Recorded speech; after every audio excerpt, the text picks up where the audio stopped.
The following podcast contains mature subject matter, adult themes, and may also contain profanity. You have been warned.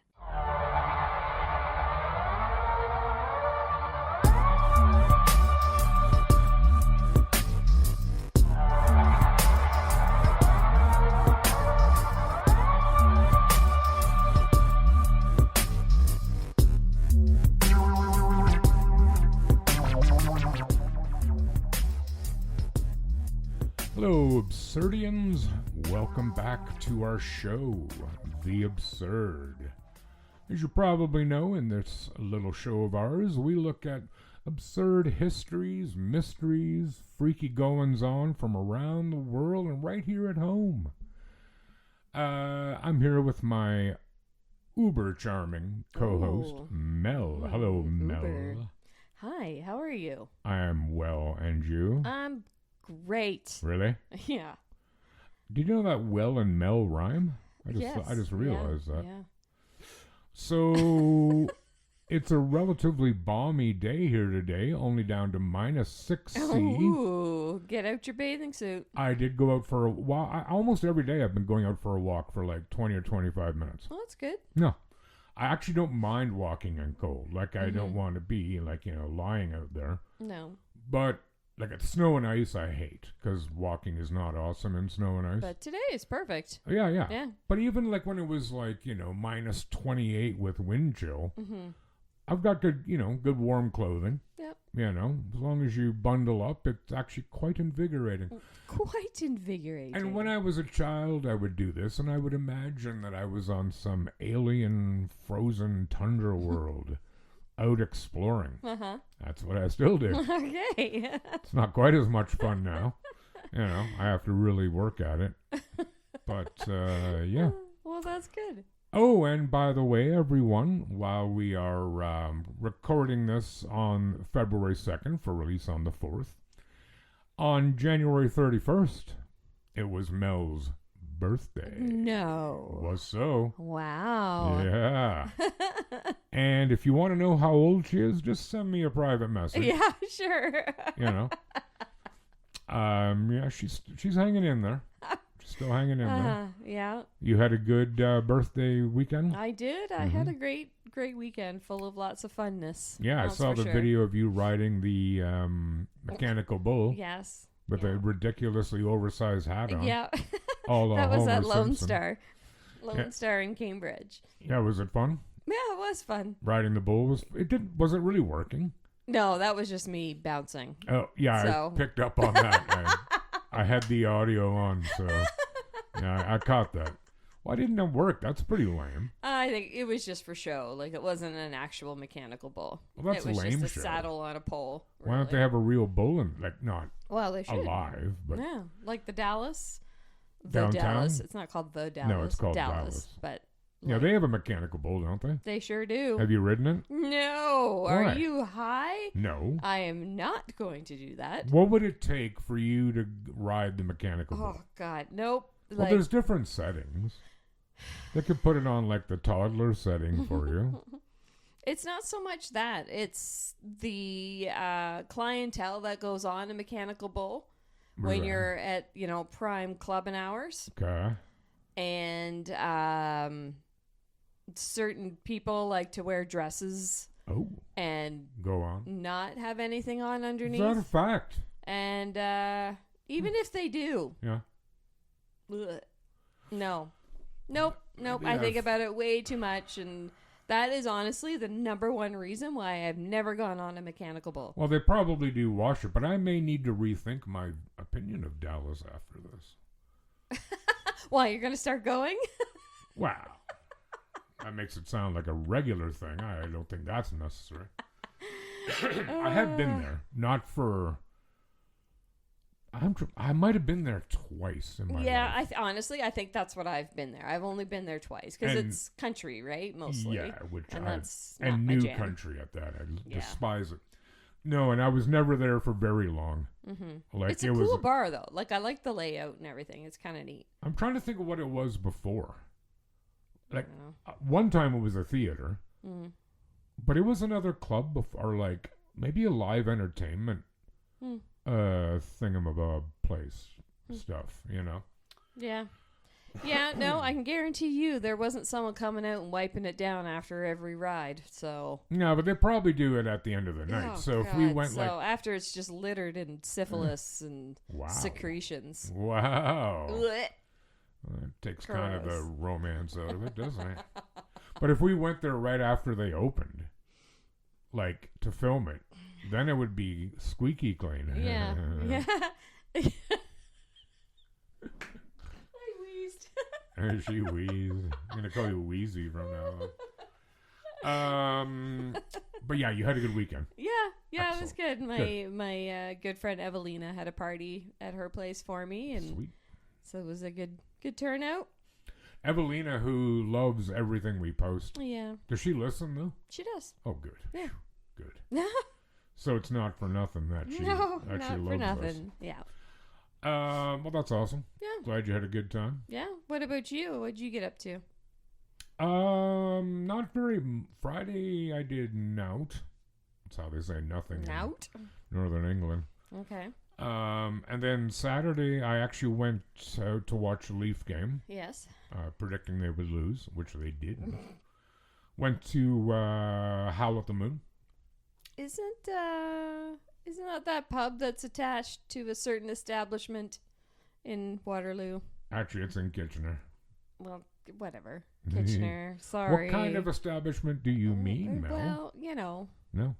the dancing kind. Oh, you mean Roxanne? Yes, I do. The only strip bar surviving in Waterloo region, and it'll be the last one ever. Oh, for sure. Because when it goes, they're not putting new licenses into that. No, crap. probably not. Yes, it is attached to that, but I absolutely did not go. No? I despise strip bars. Really? Hate them. Mm. Here's my reasons for hating strip bars. Okay, go ahead. The only thing worse than the horrific beer choices and the price they charge for them is the music they play. Mm. The last time I was at one was not really by choice. I didn't get dragged there at gunpoint. But I didn't really want to go. It was probably like 7 years ago. And all the music was this mindless garbage rap something. Mm-hmm. Played so loud, you could not even really catch any kind of, nuance to the music. Mm-hmm. And then you have the DJ or whatever who comes on and is like, ladies and gentlemen, and you're like, what? What are you saying? Like, is there a chemical leak in the kitchen? Do we have to get out of here? Yeah. Yeah. And lastly, I have zero moral objection to strip bars. None whatsoever. So long as everybody, like all the dancers, all the women, primarily women, are there by choice. Right. If that's their choice to make money, Go for it. Get that bank, girl. Yeah. I couldn't care less. Yeah.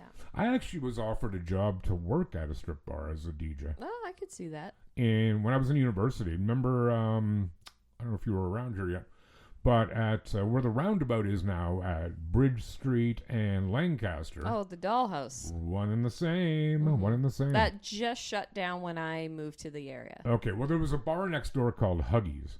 Yeah. That I would go to quite regular, and it was a club, right? Yeah. But a friend of mine DJ'd at Dollhouse, and he was looking to move on. He said, well, I can, get you the gig. And had I taken it, I wouldn't have had any student loans. The pay was beyond incredible. And all cash. Then why didn't you? Thank you for asking. So again, no moral objection to people making a living by choice, stripping.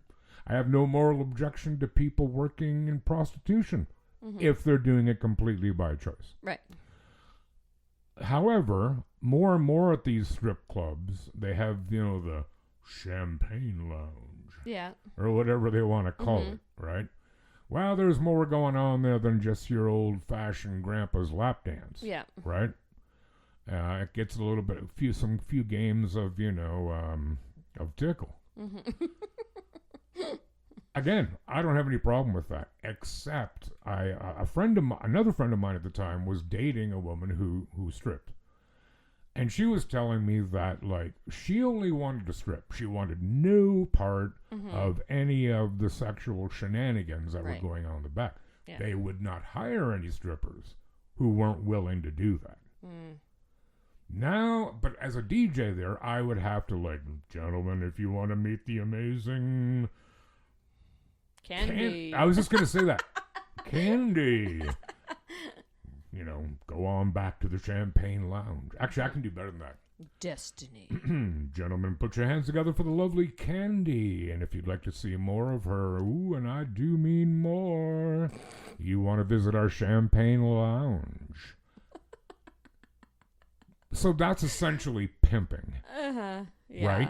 Yeah. When women got to go in the back, they got to do something they don't want to do in order to make the money that they would normally make stripping. Yeah.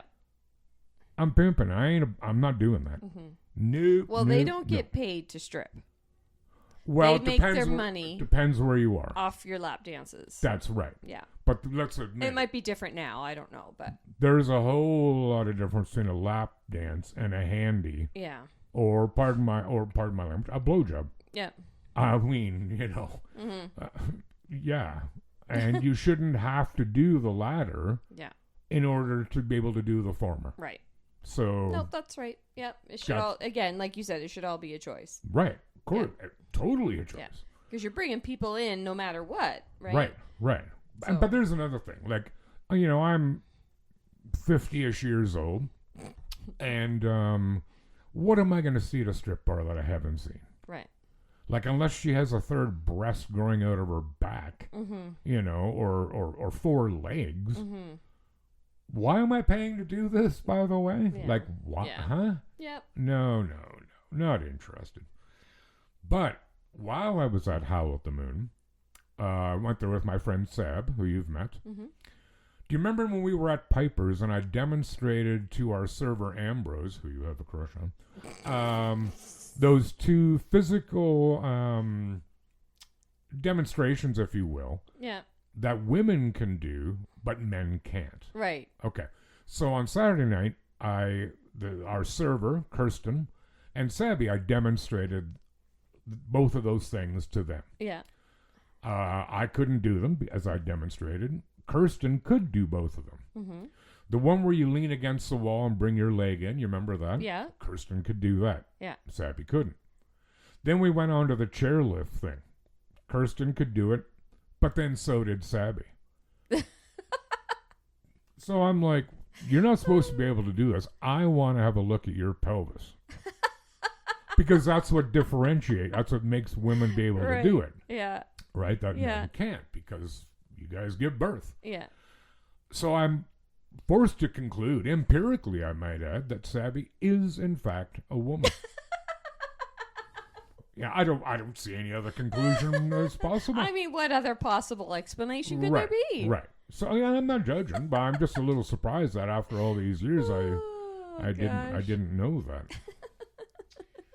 So let's move on to some stories. Yeah, let's get into that. Yeah, why wouldn't we?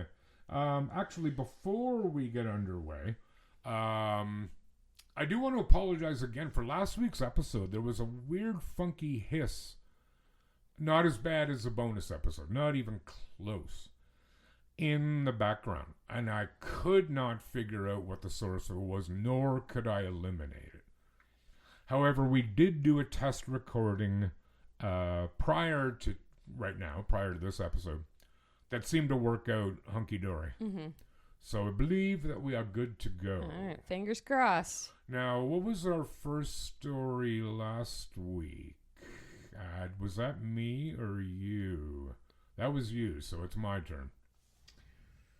Yippee! Ki-A. Mel? Yes? Do you like French fries? I love French fries. Me too. God, they're delicious, aren't they? A lot. A lot. Matter of fact, when we say that, we're going for a poutine night at the Duke of Wellington afterwards. Anyway, what would you do for fries? What would I do for fries? Uh-huh. Like, Put on real pants and leave the house to go get fries? Okay.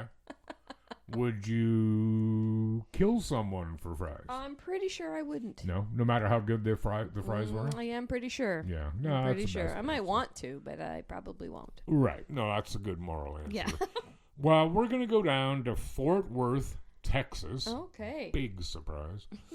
Where a man died on Wednesday after being shot in the head during an argument over French fries at a West Division apartment complex, police reported. Wow.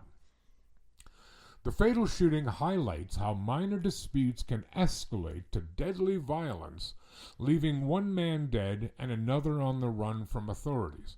I'd like to add on to that where it highlights minor disputes can escalate to deadly violence, particularly in a country and culture where everybody carries a bloody firearm. Mm-hmm. You know, you can pretty much guarantee you're not going to get shot here, Right. right? Anyway, officers responded to the 9500 block of Jeremiah Drive. That sounds terrible. Around 6:30 p.m. after reports of gunfire. They found an adult male with a gunshot wound to the head. Despite life-saving efforts by police and Fort Worth Fire EMS, the victim died at a local hospital hours later. Investigators with the gun violence unit said the shooting allegedly stemmed from a gathering of friends. Yeah, sounds like it. Detectives said the argument began when the victim refused to share his French fries with the suspect. The disagreement quickly intensified. The suspect allegedly drew a weapon and shot the victim before fleeing the scene. Police have identified the suspected shooter, a resident of the same apartment complex. Officers searched the area and the suspect's home, but he remains at large as of Thursday. Detectives are actively looking for the suspect to speak with him about the incident, the department said in a statement. Police emphasized the shooting appears isolated with no ongoing danger to the public.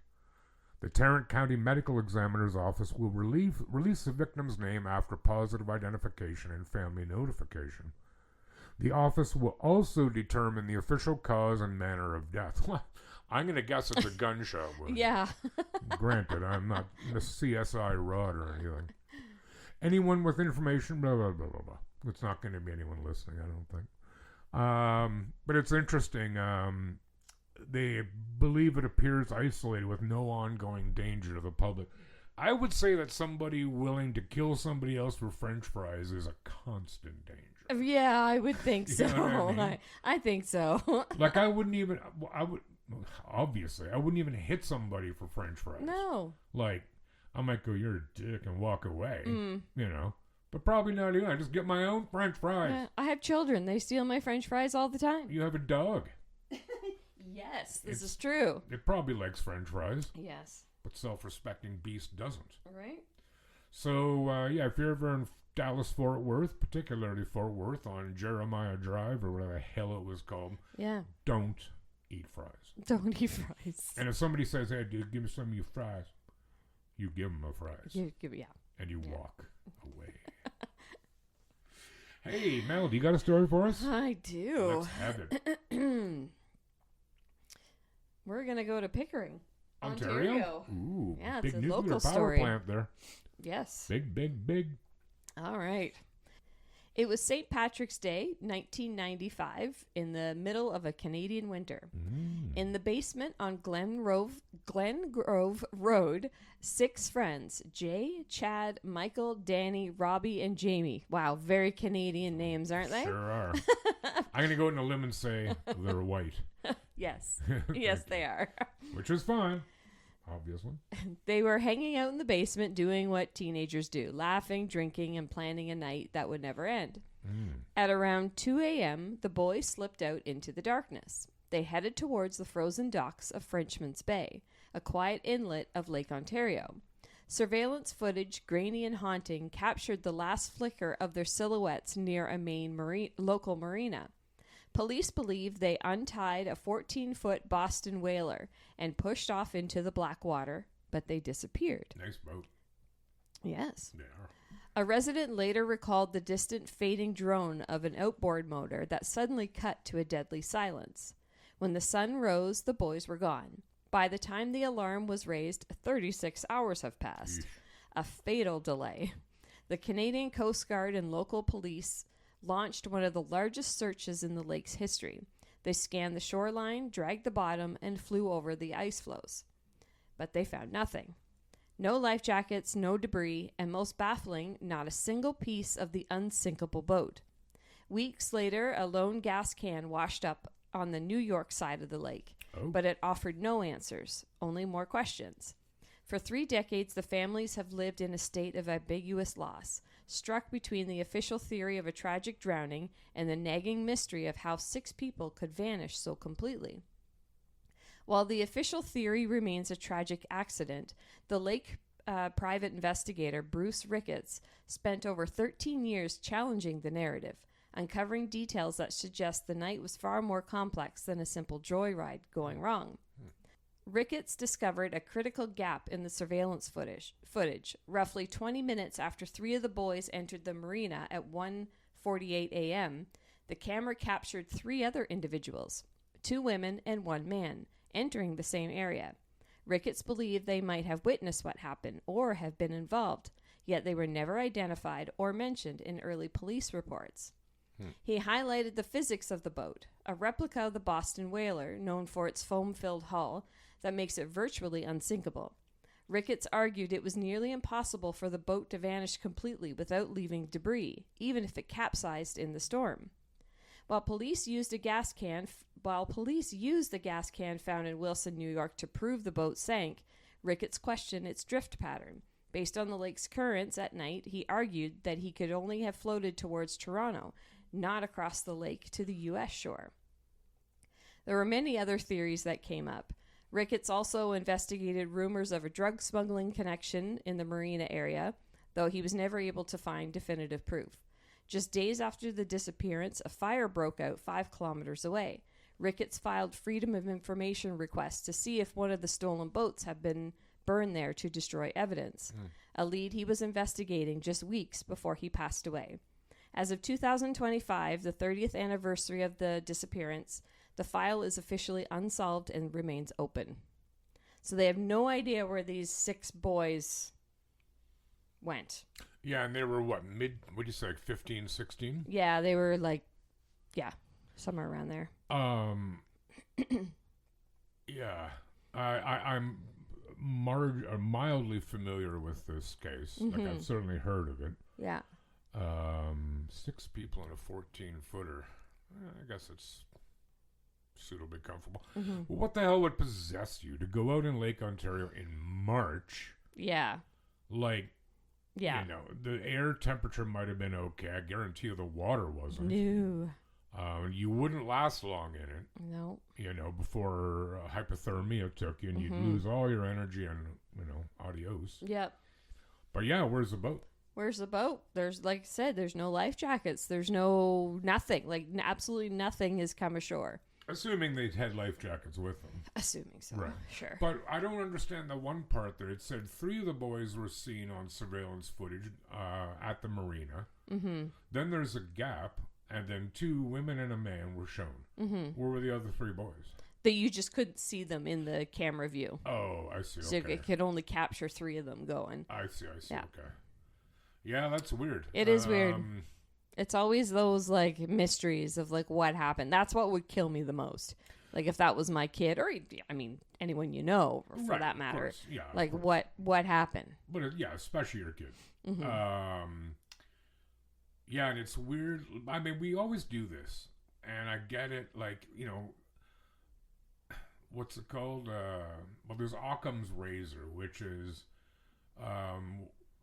the theory that after everything else has been eliminated must be the truth. Okay?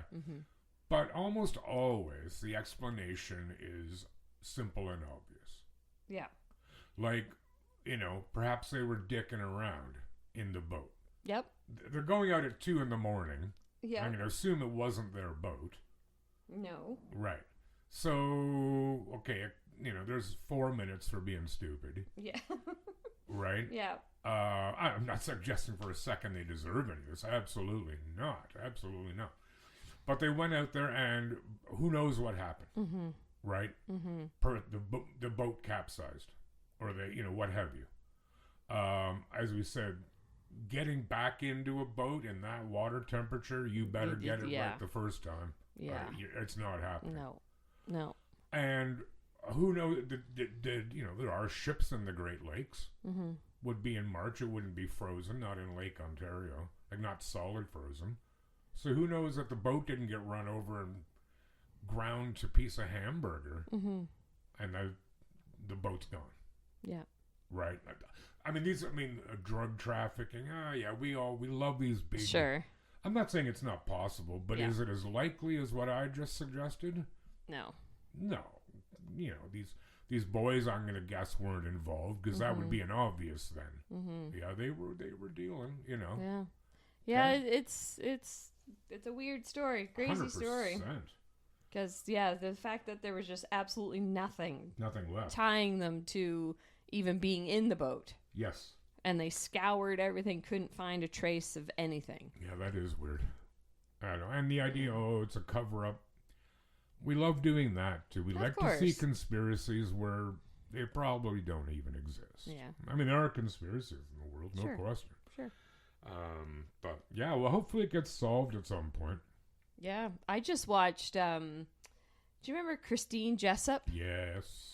I watched, there's a documentary on Netflix. If you get a chance to watch it, it's a brutal, awful, make you want to throw up story. Was this the girl in the apartment building who was going down to meet her friend swimming? No. Okay, that's another one. What's her name in Toronto? That one bothers me so bad. I can't remember her name. Oh, sorry. Yeah, no, I was thinking of Nicole Moran. Oh, yes. Yeah, I think I saw that one too. They've never found her. No, that's tough, man. Oh, it's such a sad story, dude. It brings me down hard to the one with Christine Jessup. That one was, I didn't know. I had heard the story, but I didn't really know the whole story. Yeah. I didn't live here at the time. Not that you wouldn't hear about it, but you know what I mean. Yeah, yeah. And it's a pretty brutal story. Yeah, that was sort of both, I think, mid-'80s, 84, 85. Yeah, 84. So I'm certainly old enough to remember them on the news. And yeah, they found her weeks later, though. But they busted the guy who did it. Yeah, but not till No, I know. Not that long ago. No, I know, but because of DNA. Right. But justice served, still okay. Yeah. And was it a neighbor? That's who they originally thought. Yeah, that's who they arrested. Yeah. And then once DNA came out, he was exonerated because of the said DNA. And then they traced it all back to someone that knew their family. They all hung out together. Naturally. And Well, and you're a mother, you're a parent. It always kind of, I don't laugh at it, but it always amazes me how afraid people are. Oh, I can't send my child to the park. There could be pedophiles and predators. When it is literally 98% of the time when children disappear, it's usually an estranged parent. Yeah, or a friend.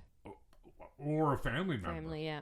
It's almost never a stranger. Yeah. The stranger danger. I'm not suggesting kids should go up and, we'll talk to anybody. Yeah. Well, no, I take that back. But if, there's a white van advertising free puppies or candy, no, you teach your kid to stay the hell back. I'll get you a puppy. I'll go. Hook me up with some candy and some puppies. Yeah. I'm just trying to find, I listened to this podcast very early on, and I'm trying to find the name of it. I actually spoke with the host of it. Hostess, if we still use that term. I can't find her right here, though. It's called Canadian True Crime. Okay. And she's been on a number of years. She's actually from Australia. Her and her husband moved here. They live in, I believe, Mississauga. It looks like maybe her show's done. Oh, no. No, she's still releasing. She released an episode today on Robert Pickering. And I remember listening to a show one of her podcast episodes about Christine Jessup. And it was very good. Very good. And she's a wonderful host. Yeah. I should actually reach out to her from our show. Can't hurt. Go we're for a community, yo. That's right. All right, enough sadness of poor children missing. I don't like it. I don't like it at all. No, me neither. I have something that you, as a woman, should appreciate. Okay. I see, and I'm not checking you out, but you're wearing pants. Yeah. Yeah, I'm pretty sure I'm wearing pants. Well, I mean, as opposed to like dress. Oh God, no. Do you like wearing dresses? No. There you go. Hate them. There you go. Never wear them. Then this woman is going to be one of your heroes. Okay. So, Helen Louise Hulick, born in 1908, was an American educator and a pioneer of auditory verbal therapy. But the point of this story is this. Helen was called to court as a burglary witness in November 1938. This is in L.A. The 29-year-old kindergarten teacher arrived in her usual attire of a top and slacks. But seeing slacks on a woman so greatly offended Judge Arthur S. Guerin that he would not allow Hulick to testify. Instead, he rescheduled her testimony and ordered her to wear a dress at her next appearance. She refused. As the November 10th, 1938 issue of the LA Times reported, she stated, "You tell the judge I will stand on my rights. If he orders me to change into a dress, I won't do it. I like slacks. They're comfortable." When she appeared in slacks once more, the judge chastised her for both her attire and what he perceived as problems with her demeanor. Quote, "The last time you were in this court, dressed as you are now, and reclining your neck on the back of your chair, you drew more attention from spectators, prisoners, and court attachés than the legal business at hand," Guerin said. To continue, "You were requested to return in garb acceptable to courtroom procedure. Today, you come back dressed in pants and openly defying the court. The court hereby orders and directs you to return tomorrow in accepted dress. If you insist on wearing slacks again, you will be prevented from testifying. But be prepared to be punished according to law for contempt of court." The LA Times quoted her response as follows. "Listen, I've worn slacks since I was 15. I don't own a dress except a formal. If he wants me to appear in a formal gown, that's okay with me." He goes, "I'll come back in slacks, and if he puts me in jail, I hope it will help to free women forever of anti-slackism." Anti-slackism. Never heard it, but I like it. Wow, I like that. Hulick returned wearing slacks, but this time she also brought with her attorney William Katz, not to be confused with the actor who played the greatest American hero. Katz was armed with citations supporting her argument that she had the right to appear in the attire of her choice. Judge Guerin held her in contempt of court nevertheless, sentencing her to 5 days in jail. There, she was forced to wear a denim prisoner's dress. She was quickly released on her own recognizance, however, after which her attorney declared they would be appealing the sentence. As Hulick's story garnered attention, hundreds of supporters sent letters of protest to the courthouse. Finally, the appellate division overturned Judge Guerin's contempt citation. By taking the stand, Helen launched a national discussion that helped to free women of anti-slackism. Hulick passed away in 1989. She's darn good, dude. Good for her. I like her. And when did you say this was? 1938. Oh yeah, slacks. They're hoary. Ooh. I actually have a story about wearing slacks. No. Unless you wanted to add more to that story That's before it, dude. okay. I don't know. Speaking of that, like women wearing slacks or dresses or whatnot. Yeah. My Nan Baker, my grandma. Yep. She always wore dresses. Okay. Or skirts, I should say. always had a long skirt on. Every time I see her. I hope were her ankles covered? They yeah. better be. Yeah. No, just kidding. Yeah, no, they were actually. All right. Yeah, she was always dressed very nice. She always had her jewelry. But anyways, that's not the point of my story. Okay. She had come out to my nan lived in Newfoundland. Yep. And she had come out to visit us when we all lived here in Ontario, when Mom and Dad lived here. Yep. And it was the first time that my husband Mark was meeting her. Okay. And so we go out to my mom and dad's place, and we were getting ready to go to the Maple Syrup Festival. And not the Elmira one, whichever one that we went to out there, because they lived out like Brighton area. Lame. Quinte Bay. Yeah, I know it is. And Nan comes downstairs with pants on. Oh. Like, kind of like what I have on. So, like, kind of legging style. Scandalous. And funny you say that, because I'm like, oh, Nan, because I've seen Nan in pants only a few times. Right. Like, if we go fishing or something, she would always have pants up. Anyways, so then she goes, La, I look like a tramp. And she's like pulling on her pants. Yeah. And my husband's response was, because you're wearing pants? Like he was like, what are you talking about? Tramp in Newfie is meant a slob. That's what we refer to, like, oh, she looks like a tramp. Yeah, but that just means someone not put together. You're kind of a sloppy. Like a bum. Like a bum. Yeah. Which is the original meaning of the word. Tramp, yeah. Yeah. So that just created a whole gaggle of laughter. Gaggle or giggles? Gaggle of giggles. Did she wear the pants? She did. Because we're going to Maple Syrup, and it's like muddy and whatever. Yeah. And then she gets there, and men were hitting on her. What? Yeah, I know. She was a good-looking woman. Oh, shit. She's a good-looking woman. Huh.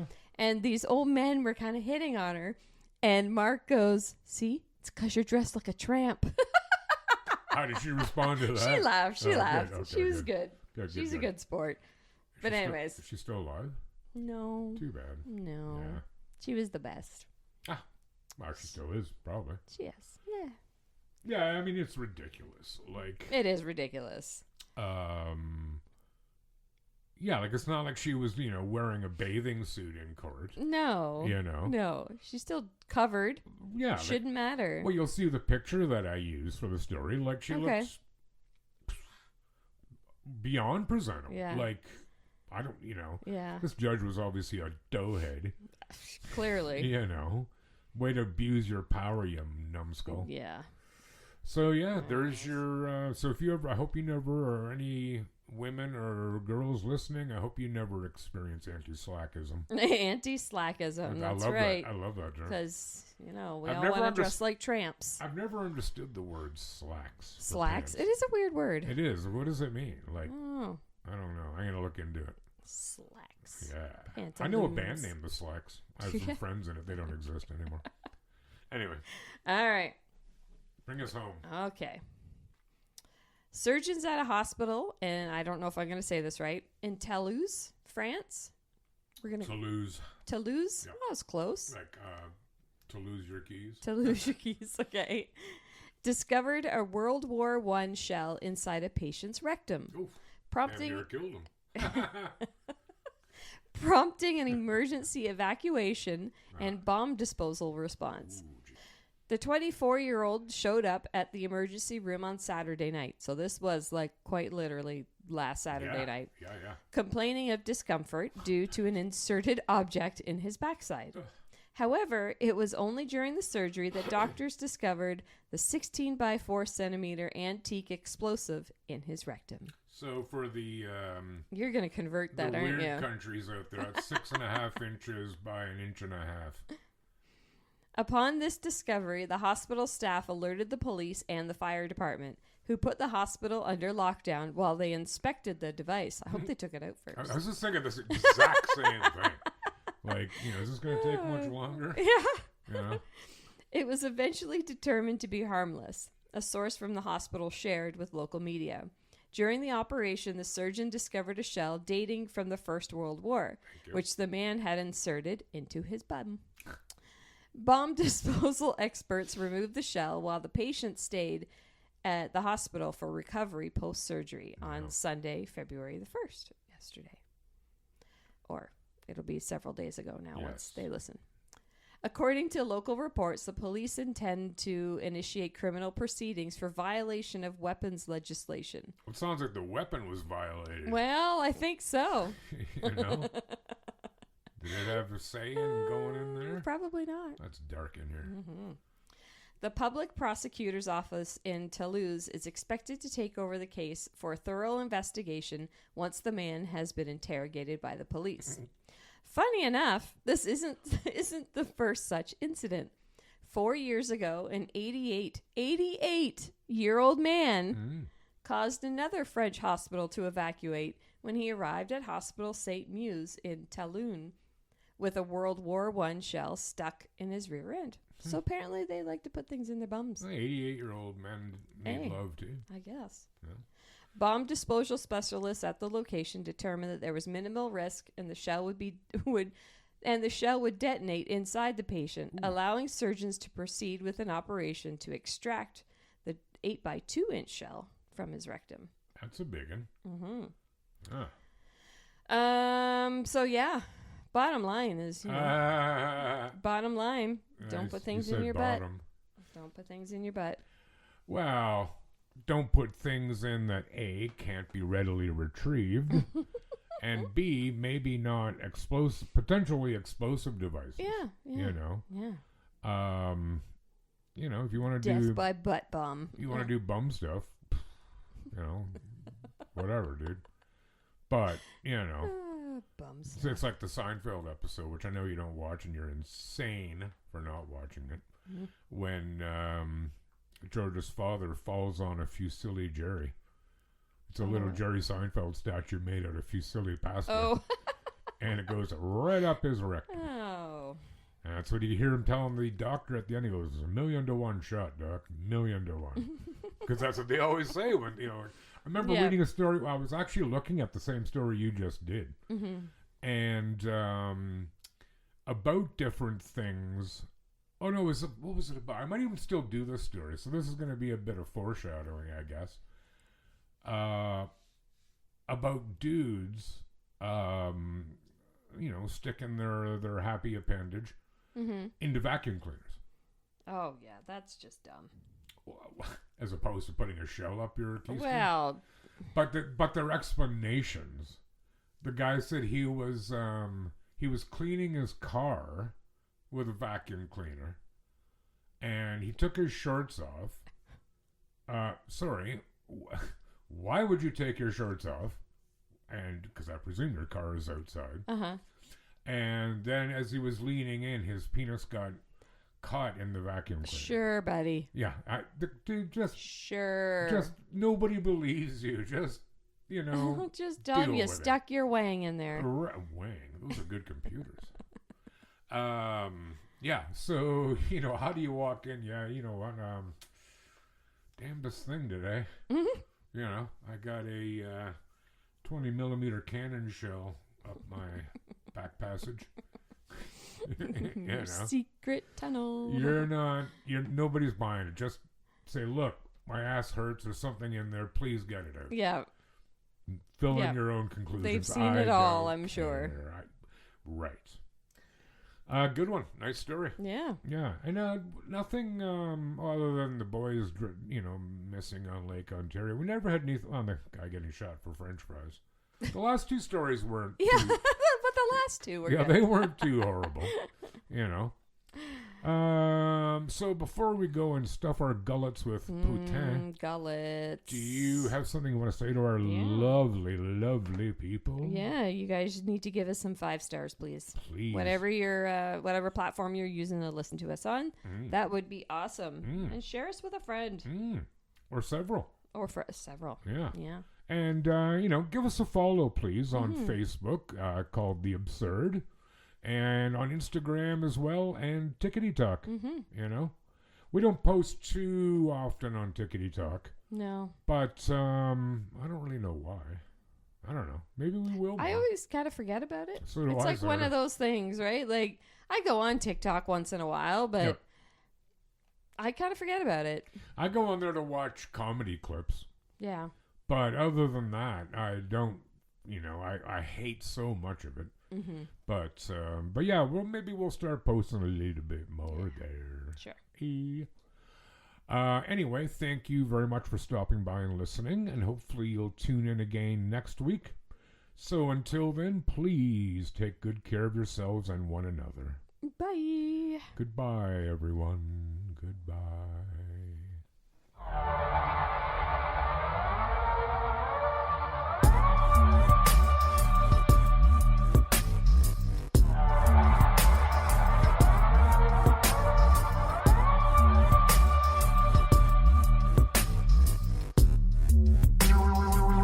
The Absurd Podcast is written, produced, and recorded by Rod and Mel. Music by Audionautics.com.